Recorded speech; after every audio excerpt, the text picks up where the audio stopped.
Hello friends, আসসালামু আলাইকুম। Welcome to my channel Munni kitchen.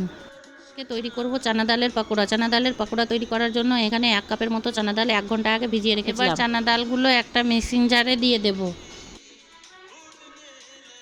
এবার ডালের মধ্যে 3টা কাঁচা লঙ্কা, 4-5 কোয়া রসুন, 1 টুকরো আদা দিয়ে দরদরাভাবে পিষে নেব।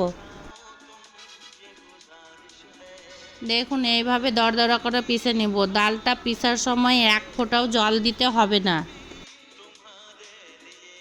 এবার ডালের পেস্টের মধ্যে পেঁয়াজ কুচি, পালং পাতা কুচি, বাঁধাকপি কুচি, ধনে পাতা কুচি, 1/2 চামচ লঙ্কা গুঁড়ো, স্বাদ মতো লবণ, 2 চামচ কর্নফ্লাওয়ার দিয়ে ভালোভাবে মাখিয়ে নেব।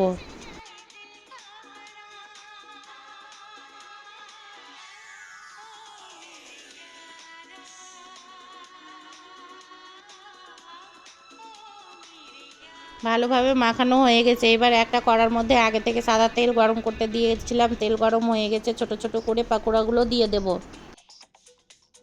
এখানে পাকোড়াগুলো মিডিয়াম টু লো হিটে ভাজতে হবে, নইলে ভিতরে কাঁচা হয়ে থেকে যাবে।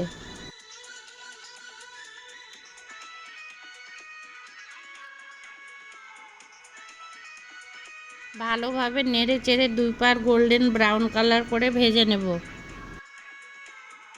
এবার ভালোভাবে গোল্ডেন ব্রাউন কালার হয়ে গেছে, তুলে নেব।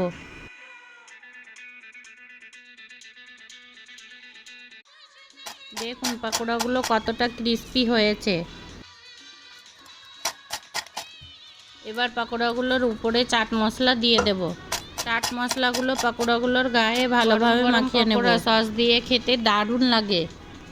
এইভাবে তৈরি করলে পাকোড়াগুলো অনেক ক্রিস্পি হবে। আমার রেসিপিটি ভালো লাগলে আমার চ্যানেলটি সাবস্ক্রাইব করে লাইক কমেন্ট শেয়ার করে দিবেন প্লিজ।